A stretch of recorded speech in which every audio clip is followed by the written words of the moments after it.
Hello, नमस्कार सर्वांना. श्री स्वामी समर्थ. तर मी आज असे तुम्हाला काही 10 व्यवसाय जे आहे ना ते मी तुम्हाला सांगते, जे तुम्ही घरात बसूनच शिकू शकता आणि जे आहे तर ते पैसे कमवू शकता. बरं, शून्यातून सुद्धा सुरुवात केली ना तरीसुद्धा आपल्याला जिथे आपल्याला जायचं आहे तर तिथे आपण जाऊ शकतो. असं काही नाही आहे की एकदमच आपण सर्व काही घ्यायचं आणि त्याच्यानंतरच जे आहे तर ते आपण सुरुवात करायची, परफेक्ट व्हायचं आणि नंतरच आपण सुरुवात करायची. तर असं काही नाही. शून्यातून सुरुवात करूनसुद्धा वेळ बदलता येते. फक्त जेव्हा आपल्याला सुरुवात करायची असते ना तर तेव्हा विचार करून करायची, कारण जेव्हा वेळ येते तेव्हा सुरुवात नाही करायची. जेव्हा पण आपण खाली टाईम असेल ना आपल्याकडे तेव्हा आपण सुरुवात करायची. थोडा जरी वेळ आपल्याकडे असेल ना तर तेव्हा आपण करू शकतो. आणि जेवढ्या लवकर आपण सुरुवात केली ना, मी तर म्हणेल की जशा मुली ज्या आहेत तर त्या स्कूलमध्ये सुद्धा जात असतील ना तरीसुद्धा तेव्हापासूनच त्यांनी जर का सुरुवात केली ना तर त्यांना नंतर जास्त कठीण पण जाणार नाही. आणि जेव्हा स्कूलमध्ये असतात तर तेव्हा व्यवस्थित असं लक्षात पण राहतं आणि पटकन जे पण आहे तर ते आपल्या लक्षात राहतं आणि व्यवस्थित होऊनही जातं. प्रत्येक जे मी तुम्हाला व्यवसाय सांगणार आहे त्याच्यातले काही व्यवसाय असे आहे की तुम्ही यूट्यूबवरनं शिकू शकता. म्हणजे घरात बसूनच तुम्ही शिकायचे आणि घरात बसूनच तुम्ही कमवायचे. त्याच्यासाठी तुम्हाला कुठेही बाहेर जायची अजिबात गरज पडत नाही आहे. तर ते कुठले तर आपण बघूया. तर पहिल्या नंबरवरती जे आहे तर ते ऑनलाईन. तर तुम्ही ऑनलाईन जे काम आहे तर ते करू शकता. खूप सारे जे आहे तर ते टायपिंगचे वगैरे येतात कामं, तर तशी कामं तुम्ही करू शकता. वर्कशीट वगैरे बनवू शकता. तर तशी कामं जी आहे तर ती वर्कशीट कशी बनवायची हे सुद्धा आपल्याला यूट्यूबवरती मिळून जाईल. फक्त त्याच्यावरती काय करायचं की आपल्याला व्यवस्थित असं काम करायचं, व्यवस्थित बघायचं आणि त्याची प्रॅक्टिस करायची. म्हणजे हळूहळू जे आहे ना तर ते आपल्याला त्याच्या याच्यामध्ये आणि परफेक्ट व्हायलाच पाहिजेत असं नाही आहे. सुरुवातीला एकदमच परफेक्ट कोणीही नसतं सुरुवातीला एकदम परफेक्ट. जेव्हा आपण ते काम शिकू आणि ते काम करत राहू ना त्याच्या याने हळूहळू जे आहे तर ते परफेक्शन येत राहतं. तर ऑनलाईन बिझनेस जो आहे तर तो तुम्ही करू शकता. बरेचसे ऑनलाईन बिझनेस आहे जे तुम्ही ज्वेलरी वगैरे विकू शकता. अशा याच्यामध्ये कपडे विकू शकता. म्हणजे असे काही होलसेलर असतात की ज्यांची जे आहे ना तर ते आपण विकून द्यायचे आणि त्याच्यावरती ते आहे तर ते आपल्याला 10%, 5%, 2% जे आहे तर ते आपल्याला देतात. आता 100 रुपयाची जर ज्वेलरी असेल तर ती जर आपण विकून दिली तर त्याच्यामध्ये 10% जर ते आपल्याला देत असेल तर 10 रुपये प्रत्येक ज्वेलरीच्या मागे आपल्याला 10 रुपये मिळतात. तर असं प्रत्येक 100 रुपयाच्या मागे आपल्याला 10 रुपये मिळतात. तर असं असतं. फक्त ऑनलाईन बिझनेस करताना एक लक्षात ठेवायचं की कुठल्याही फ्रॉड ठिकाणी बिझनेस करायचा नाही आहे. जिथे ऑनलाईन तुम्ही बिझनेस करताय तर जिथे तुम्हाला पैसे मागितले जाईल तर अशा ठिकाणी बिझनेस करायचा नाही. कारण सुरुवातीला कोणाकडूनही पैसे म्हणजे कोणाकडून आपण पैसेसुद्धा घेत नाही आणि कोणाला द्यायचेसुद्धा नाही आहे. कारण काय होतं की त्यांनी जर म्हटलं ना की 3,000 रुपये भरा किंवा 2,000 रुपये भरा, नंतर आपलं काम जे आहे तर ते चालू होतं. तर त्यांना असं सांगायचं की नाही, तुम्ही मला काम द्या आणि माझं जे पहिलं पेमेंट असतं तर त्याच्या ह्याच्यातून तुम्ही कट करून घ्या, कारण माझ्याकडे तर ते पैसे नाही आहे, असं तुम्ही सांगू शकता. कारण ते काम नसतं, ते फक्त फ्रॉड असतं. तुमचे पैसे घेऊन आणि ते निघून जाणार. याच्यामध्ये तुमचंच नुकसान होणार. कारण आपल्याला जेव्हा कामाची गरज असते ना तर तेव्हा आपण याच्यामध्ये पडतो. तर तशा फ्रॉड कॉलच्या याच्यामध्ये अजिबात पडायचं नाही. आपल्याला काम पाहिजे ते, पण फ्रॉड नको आहे. त्यांना सांगायचं की मला काम हवं आहे, पण मी असे पैसे वगैरे देऊन मी काम नाही करू शकत, माझ्याकडे पैसे नाही आहे. तुम्ही हवं तर मला काम द्या, मी पूर्ण काम करेल महिनाभर आणि त्याच्यातले जे आहे तर ते तुमचे 2,000 3,000 जेवढे पण त्यांनी मागितले तर ते तुम्ही तुमचे काढून घ्या आणि बाकीचे जे पण उरलेले पैसे असतात तर ते माझे पेमेंट म्हणून मला द्या. तर असं सांगायचं. त्याच्यामुळे ऑनलाईन काम जेव्हा तुम्ही करता तर तेव्हा जे आहे ना तर ते असं थोडीशी काळजी घ्यायची. दुसरं जे आहे तर ते मिशो याच्याशीच जे आहे ना तर ते रिलेटेड आहे, मिशोचं आहे. तर आता बऱ्याच जणी काय करतात की मिशोवरती जे प्रोडक्ट असतात ना तर ते बघायचे, स्क्रीनशॉट काढायचा आणि स्टेटसला ठेवायचे. आता ज्यांना हवं असेल ना, छान वाटले, कोणाला पाहिजेत असेल तर ते तुमच्याकडून मागतील. जी प्राईस जी आहे ना मिशोवरती असते त्याच्यामध्ये ₹20, ₹50 जी आहे तर ती तुम्ही तुमची ॲड करायची आणि त्याच्यावरती सुद्धा तुम्ही असं सेल करू शकता. तिथे तुम्हाला घेऊन वगैरे जायची गरज नाही. मिशोवाले जे आहे तर ते सेल करून देतात. फक्त काय करायचं की जेव्हा आपण ते मागतील ना तर तेव्हा त्यांचा ॲड्रेस टाकायचा. त्यांचा ॲड्रेस वगैरे व्यवस्थित लिहून घ्यायचा आणि मिशोवरती जेव्हा आपण ते प्रोडक्ट बाय करू तर तेव्हा तिथे त्यांचा ॲड्रेस टाकायचा, आपला नाही टाकायचा. त्याच्यामुळे मिशोवाले जे आहे ना तर ते तिथे त्यांना देऊन टाकतात आणि आपले जे पैसे असतात ना तर ते आपल्याला जे पण आपण एक्स्ट्राचे लावलेले असतात ₹20 ₹50 ते आपल्याला आपले मिळून जातात. त्याच्यानंतरचं जे आहे ते जे मी करते ते स्टिचिंगचं. तर स्टिचिंगच्या याच्यामध्ये फक्त ब्लाऊज आणि ड्रेसच नाही आहे. आता बऱ्याचशा अशा ज्या गोष्टी आहे की आपण ते करू शकतो, तर ते मी पुढे तुम्हाला सांगेलच की आपण काय काय करू शकतो. तर स्टिचिंगचं म्हणजे ब्लाऊजच तुम्हाला शिकायला पाहिजेत किंवा ड्रेसेस शिकायला पाहिजेत असं काही नाही आहे. पण तरीसुद्धा तुम्हाला जर का आवडत असेल तर तुम्ही हे शिकू शकता. आता हे सुद्धा तुम्हाला यूट्यूबवरती बरेचसे व्हिडिओ मिळतील, ते तुम्ही बघून शिका. फक्त शिकताना काय करायचं की ज्याचे व्हिडिओ तुम्हाला व्यवस्थित कळतात, ज्याचं बोलणं, ज्याची भाषा वगैरे जी आहे ना तर ती तुम्हाला व्यवस्थित कळते ना, तर असेच व्हिडिओ बघायचे आणि एकाच जणाचे जे आहे तर ते व्हिडिओ बघायचे. म्हणजे प्रत्येक वेळेला वेगवेगळी बघितली तर प्रत्येक जणाची कटिंग वेगळी असते, स्टिचिंगची पद्धत वेगळी असते, कोणाची मापं घ्यायची पद्धतसुद्धा वेगळी असते. तर तुम्हाला ज्याचं समजतं, ज्याचं व्यवस्थित तुम्हाला कळतं तर त्याच्याच याच्यावरती जे आहे तर ते सगळे व्हिडिओ बघायचे. म्हणजे तुम्हाला व्यवस्थित कळेलसुद्धा आणि तुम्हाला ते समजायलासुद्धा सोपं जाईल आणि करायलासुद्धा.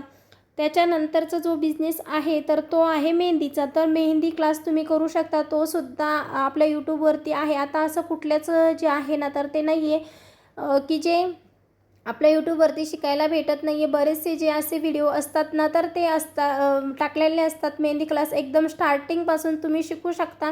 फक्त जेव्हा तुम्ही हे जे काम करताय ना तर ते काम तुम्ही शिकायला लागले ना, तुम्हाला थोडंसं असं वाटलं की नाही आता यायला लागलं आहे, थोडं थोडं जे आहे तर ते मी करू शकते. तर जेव्हा पण तुम्ही जे पण काम कराल ना तर ते फक्त काम झाल्याच्या नंतर स्टेटसला ठेवायचं आणि त्याच्यानंतर खाली टाकायचं की आमच्याकडे हे अवेलेबल आहे. आता तुम्ही स्टिचिंगच्या बाबतीत म्हणाल तर सांगू शकता की आम्ही असे नऊवाऱ्या साडीचे ड्रेस, ब्लाऊज वगैरे जे आहे पॅटर्नचे तर ते स्टिच करून देतो. तर असं टाकू शकता तुम्ही. तर तसंच जे आहे ना तर ते मेहंदीचा क्लास केला ना तर ते सुद्धा तसंच टाकायचं. प्रत्येक वेळेला रोज जे आहे तर वेगवेगळ्या डिझाईन टाकायला लागतात का, तर असं नाही आहे. रोज जे आहे तर एकच डिझाईन रोज नाही टाकायची, पण 2-3 दिवसाच्या नंतर एक डिझाईन आली तरीसुद्धा चालेल. आणि प्रत्येक वेळेला जे आहे ना तर ते छोटे हे टाकत राहायचं. एकदमच काय होतं की स्टेटसला जेव्हा ठेवतं ना तर काही जणांचे स्टेटस बघा 10 ते 15 स्टेटस असतात, तर एवढे नाही बघत कोणी. अगदी 2-3 तुम्ही ठेवू शकता, 1 किंवा 2, जास्तीत जास्त 3 किंवा 4, याच्यापेक्षा जास्त जे आहे ना तर ते ठेवू नका. एवढा वेळ कोणालाही नाही आहे. आणि एक वेळेला जर तुम्ही एवढे 10-15 ठेवले ना तर दुसऱ्या वेळेला तुम्ही 2 जरी ठेवले ना तरीसुद्धा तुमचं स्टेटस कोणीही बघणार नाही आहे. तुम्ही खूप जास्त डिझाईन बनवले आहे, खूप जास्त हातावरती मेहंदी काढली आहे, खूप जास्त ब्लाऊज शिवलं आहे, तर त्याच्यासाठी पण काय करायचं की त्याचे फोटो काढून ठेवायचे आणि रोज 2-2, 3-3 जे फोटो असतात ना तर ते आपल्या स्टेटसला जे आहे तर ते शेअर करायचे. इंस्टावरती सुद्धा तुम्ही शेअर करू शकता, कारण मोठी ऑर्डरसुद्धा येऊ शकते. इंस्टावरती आहे, फेसबुकवरती आहे. तुम्ही चांगलं करायला लागलं तर तुम्ही यूट्यूबवरती सुद्धा करू शकता. फक्त परफेक्ट होण्याच्या नादाला लागायचं नाही आहे, कारण परफेक्ट हे कोणीच नसतं. स्टार्टिंगला जे आहे ना तर ते जसं आहे ना तर ते तसं करत राहायचं. स्टार्टिंगला प्राईससुद्धा कमी ठेवायची, कारण आपणसुद्धा परफेक्ट नाही करत आहे आणि थोडीशी जी प्राईस कमी असली ना तरीसुद्धा कस्टमर समजून घेतं आणि आपल्याला जे आहे तर ते ऑर्डर देतं. त्याच्यानंतर मुलांचे क्लास. आता याच्यामध्ये शिकायचं काहीच नाही आहे. फक्त तुम्हाला जे आहे तर ते मुलांचे क्लास घ्यायचे असेल तर अगोदर जे आहे तर ते तुम्हाला थोडंसं अभ्यास करायला लागेल त्याच्यावरती. आता तुम्ही नवीनच असाल तर ते नर्सरी, ज्युनियर, सीनियर जे असतात ना तर ह्या मुलांचे घ्या. हळूहळू जे आहे तर ते वाढवत जा. First, second, third, fourth. तुम्ही जर चांगले शिकलेले असाल तर याच्यामध्ये तुम्ही 10th पर्यंत, 12th पर्यंतसुद्धा जे आहे ना तर ते क्लासेस घेऊ शकता अगदी घरामध्ये बसून. तर असं काही नाही आहे. फक्त काय करायचं की पहिल्यापेक्षा आत्ताचा जो होमवर्क आहे ना तर ते खूप जास्त म्हणजे हे झालेलं आहे. आपल्या वेळेस खूप वेगळं होतं आणि आता जे आहे ना तर ते खूप वेगळं आहे. तर त्याच्यामुळे काय करायचं, जेव्हा पण मुलांचे क्लास तुम्ही लावाल तर प्रत्येक तुम्हाला ज्या क्लासचं शिकवायचं आहे तर त्या क्लासचं तुम्ही पहिलं वाचन करायचं आणि तुम्ही समजून घ्यायचं. त्याच्यानंतरच तुम्ही मुलांना चांगलं समजवाल, कारण जेव्हा आपल्याकडे क्लासला पॅरेंट्स मुलांना घालतात ना तर तेव्हा विश्वास ठेवूनच घालतात. त्याच्यामुळे त्यांचा विश्वास तुटू द्यायचा नाही आहे. आणि जेवढं आपण म्हणजे मुलांना चांगले मार्क्स पडले, चांगलं काम जर का आपण केलं ना तर ते 2 जर स्टुडंट तुमच्याकडे येत असेल तर 2च्या ऐवजी 4सुद्धा येऊ शकतात. तर तसंही तुम्ही करू शकता. फक्त जेव्हा पण मुलांचं क्लास घ्याल तर तेव्हा अगोदर त्या क्लास फर्स्टला असेल तर फर्स्टचं पहिलं वाचन वगैरे करून घ्यायचं. आता पहिल्यासारखं नाही राहिलं आहे, मी सांगितलं तसं खूप जास्त बदल झाला आहे. त्याच्यामुळे त्याच्यानंतरचं जो आहे तर तो आहे आरीवर्क. तर आरीवर्कसुद्धा तुम्ही करू शकता. स्टिच केलेल्या ब्लाऊजलासुद्धा तुम्ही आरीवर्क करू शकता किंवा जे आहे तर ते फक्त ब्लाऊज पीस असतात तर त्याच्यामध्ये सुद्धा तुम्ही आरीवर्क जे आहे ना तर ते करू शकता. पहिलं ब्लाऊज पीसवरती करा आणि नंतर स्टिच केलेल्या ब्लाऊजवरती करा. तर तसंसुद्धा तुम्ही करू शकता. तर आरीवर्कचंसुद्धा जे आहे ना तर ते आपल्या यूट्यूबवरती खूप छान जे आहे तर ते क्लासेस आहे ते तुम्ही करा. वेळ लागतो क्लास करायला पण खूप जास्त जे आहे ना तर ते तुम्ही फक्त घरी बसून, तुम्हाला कुठेही बाहेर जायची गरज नाही आहे, ते तुम्ही घरी बसूनसुद्धा करू शकता. आणि त्याचंसुद्धा असंच करायचं, जे पण तुम्ही कराल ना तर ते स्टेटसला ठेवायचं.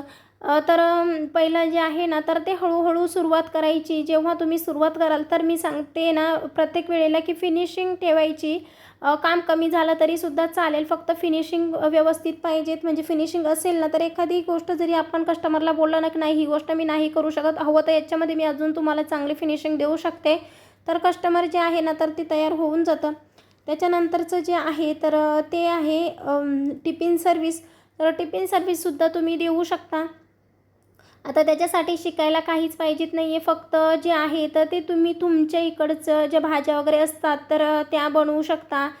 फक्त जे हायजीन जे असतं ना तर ते व्यवस्थित ठेवायचं, स्वच्छता ठेवायची. जेव्हा पण आपण जेवण वगैरे बनवू त्याच्यामध्ये खडे किंवा केस वगैरे निघणार नाही, जेवण कच्चं राहणार नाही किंवा जळणार नाही याची जी आहे तर ती काळजी घ्यायची. बाकीचं काही जास्त हे नाही आहे, जेवण चविष्टच.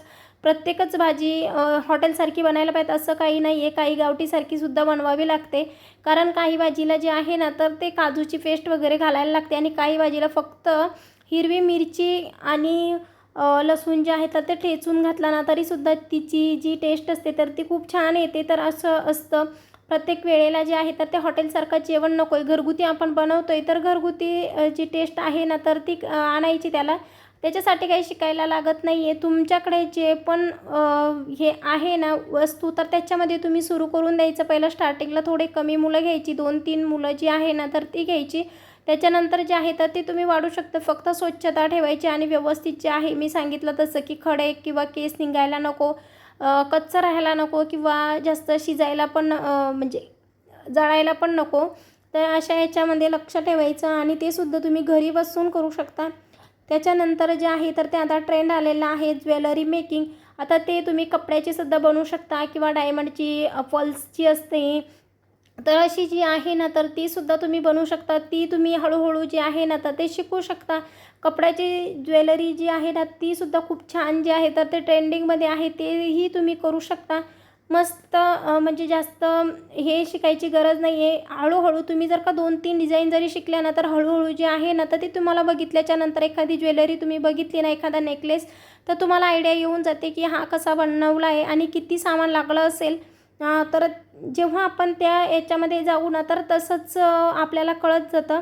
बनवली तुम्ही छोटे छोटे कानातले वगैरे बनवले, नेकलेस बनवला किंवा मंगळसूत्र बनवलं तर लगेच जे आहे ना तर ते स्टेटसला ठेवून द्यायचं. म्हणजे आपल्याला ऑर्डरसुद्धा येतात आणि स्टेटसला ठेवायचं. त्याच्याबरोबरच जे आहे ना तर ते तुम्ही यूट्यूबवरती व्हिडिओ बनवू शकता. त्याचे कसे बनवायचे किंवा कसं बनवलेलं आहे त्याचे इंस्टावरती तुम्ही त्याचे व्हिडिओ टाकू शकता. तुम्ही जे आहे तर ते फेसबुकवरती व्हिडिओ टाकू शकता. म्हणजे तुम्ही जे सोशल मीडियाचा वापर करता तर तो स्वतः बघण्यासाठी नाही तर आपलं टॅलेंट दाखवण्यासाठी सुद्धा करू शकता. त्याच्यानंतरचा जो 9 नंबरचा आहे तर ते आहे कापडाच्या वस्तू. जे पण आपण रेडीमेड बघा, आता तुम्ही बरेच ठिकाणी जे आहे ना तर ते रेडीमेड तोरण वगैरे मिळतात तर ते सुद्धा कपड्याचेच आहे. कपड्यापासून खूप काही तुम्ही बनवू शकता. कुशन कवर, सोफा कवर, त्याच्यानंतर तोरणं आहे, समई आसन आहे, देवघराची आसन आहे, देवांची कपडे आहे, स्वामींची कपडे आहे. खूप काही जे आहे ना तर ते तुम्ही बनवू शकता. छोट्या छोट्या मुलींचे ड्रेस बनवू शकता, टोप्या बनवू शकता. आता गुढीवस्त्र आलेलं आहे जे आपल्या चॅनलवरती येणार आहे नेक्स्ट व्हिडिओ, ते तुम्ही बनवू शकता. त्याच्यानंतर जे आहे तर ते देवीच्या साड्या झाल्या, बऱ्याचशा अशा ज्या गोष्टी आहे ना, तर त्या कपड्याच्या आता ट्रेंडिंगमध्ये आहे, तर ते सुद्धा तुम्ही करू शकता. तुम्ही ब्लाऊज किंवा ड्रेसच शिकणं गरजेचं नाही आहे. तुम्ही फक्त मशीन जरी चालवायला शिकलात ना, तर हे जे आहे ना, तर हे हळूहळू तुम्हाला येऊन जाईल. किंवा नाही जरी आलं ना, तरीसुद्धा तुम्ही काय करायचं की यूट्यूबवरती सर्च करायचं. बरेचसे जे व्हिडिओ असतात ना, तर ते भेटून जातात आणि तिथून जे आहे तर ते बघून आपण करू शकतो. त्याच्यासोबतच आपल्याला ऑर्डरसुद्धा मिळतात हळूहळू. फक्त एवढंच की वेळ लागतो. एकदमच ऑर्डर आपण लगेच करायला लागलो आणि लगेच आपल्याला ऑर्डर मिळतील तर असं होत नाही. प्रत्येक वेळेला जे आहे तर त्याला वेळ द्यावा लागतो. नंतरचं जे आहे तर ते यूट्यूबवरती चॅनल, आता तुम्ही काय करता आणि कसं करता हे दाखवलं ना, तरीसुद्धा यूट्यूबवरती जे आहे ना, तर ते तुम्ही तुमचं चॅनल बनवायचं. आता कसं बनवायचं, काय करायचं, ते बरेच व्हिडिओ आहेत यूट्यूबवरती, तिथे जाऊन तुम्ही बघा. म्हणजे तुम्हाला कळेल. तुमची आय डी वगैरे ते सर्व काही जे आहे ना, स्टेप बाय स्टेप जे आहे तर ते सांगतात. फक्त तुम्ही हे लक्षात घ्या की तुम्ही कशावरती व्हिडिओ बनवणार आहेत. तुम्ही काय, तुमच्याकडे कसलं म्हणजे टॅलेंट आहे किंवा काय अशी प्रत्येकाकडे अशी एक गोष्ट असते की जी माणूस म्हणजे बनवून स्वतः बाजूच्याकडचे नसते किंवा समोरच्याकडे नसते, पण ती आपल्यामध्येच असते. ती फक्त ओळखायची असते आणि असं नाही आहे की आपल्यामध्येच असते किंवा समोरच्याकडेच आहे. प्रत्येकामध्ये एक असतं. कोणाला स्टिचिंग छान येते, कोणाला जे आहे तर ते क्लास मुलांचे छान घेतं, कोणी जे आहे ते ज्वेलरी मस्त बनवतं. तर अशा ज्या हे आहे ना, तर ते वेगवेगळं आहे. आता तर मी अशीच इंस्टावरती स्क्रॉल करत होते, तेव्हा एक व्हिडिओ आला की एक मुलगी जी आहे ना, तर तिचं गार्डन दाखवलं आणि तिने प्लांटर खूप छान बनवले होते. तर तिला प्लांटर बनवलेले ती व्हिडिओ सारखे टाकत होती की मी असे प्लांटर बनवले किंवा फक्त ही ट्री आणली, ही लावली तर अशी लावायची, असं तिची निगा राखायची. आणि तेवढ्या याच्यातून एका लेडीजने बघितलं की तिचे प्लांटर खूप छान आहे, खूप सुंदर तिने कलर वगैरे दिलेला आहे. तर तिला त्या प्लांटरची ऑर्डर केली आणि किती वेळेस तिला आलेली ती ऑर्डर, पण तिने नाही म्हटलं. आणि जेव्हा आता तिला खूप जास्तच विचारायला लागले सगळेजण, तेव्हा तिने ऑर्डर घेतली. तर तिला जॉबसुद्धा सोडावा लागेल, एवढी सारे जे आहे ना, तर ते ऑर्डर येत आहेत तिला आता. तर तसंच काहीसं जे आहे ना, तर ते आपण करू शकतो. आता तिने जे आहे ना, तर ते साधे जे आपले प्लॅस्टिकचे प्लांटर असतात तर ते आणले आणि त्याच्यावरती जे आहे तर ते इमोजी वगैरे काढून जे आहे अशी छान छान प्लांटर जी आहे तर ती बनवली आणि ती आता ते सेल करते. तर असंच म्हणजे वेगळं असं काहीतरी, आणि ते बघून ना मला एकदम हे झालं की म्हणजे काहीही करू शकतो माणूस कुठेही. म्हणजे पुढे जायचं असेल ना, तर कुठूनही जाऊ शकतो. शून्यातून सुद्धा सुरुवात करू शकतो. फक्त डोकं चालायला पाहिजे तेवढ्या याच्यामध्ये. तर एवढी सारी जी आहे ना, तर ती लिस्ट मी तुम्हाला सांगितली की 10 बिझनेस सांगितले. पहिला तर ऑनलाईन बिझनेस आहे, दुसरा आहे तो मिशोचा, तिसरा स्टिचिंग, चौथा जो आहे तर तो आहे मेहंदीचा, पाचवा मुलांचे क्लास, सहावा आरीवर्क, टिफिन सर्व्हिस आहे सातवा, आठवा आहे ज्वेलरी मेकिंग, नववा आहे कपड्याच्या वस्तू आणि 10वा जो आहे तर तो आहे यूट्यूबवरती चॅनल बनवणे. तर असे 10 जे बिझनेस आहेत तर ते मी तुमच्यासोबत शेअर केले. आता याच्यामधला तुम्हाला कुठला आवडतो तर तो तुम्ही निवडा. अजूनही काही बिझनेस जर मला आठवले तर मी तुम्हाला नक्कीच शेअर करेल. म्हणजे माझ्याबरोबर जे आहे तर ते तुम्हालासुद्धा थोडंसं जे आहे तर ते हेल्प होऊन जाईल. स्वतः पैसे कमवणं खूप गरजेचं आहे. एकट्यानेच माणसाने पैसे कमवायला पाहिजे असं काही नाही आहे. आपलासुद्धा थोडासा जो आहे तर तो हातभार लागला तर तेव्हा घरालासुद्धा आणि मिस्टरांनासुद्धा हातभार लागतो आणि आपणसुद्धा त्याच्यामध्ये जे आहे ना तर ते काहीतरी शिकत असतो आणि इंडिपेंडन्स असतो. तर असा होता आजचा व्हिडिओ कसा वाटला कमेंट करून नक्की सांगा. व्हिडिओ आवडला असेल तर व्हिडिओला लाईक शेअर नक्की करा आणि चॅनलला नक्की सबस्क्राईब करा. Thanks for watching my video.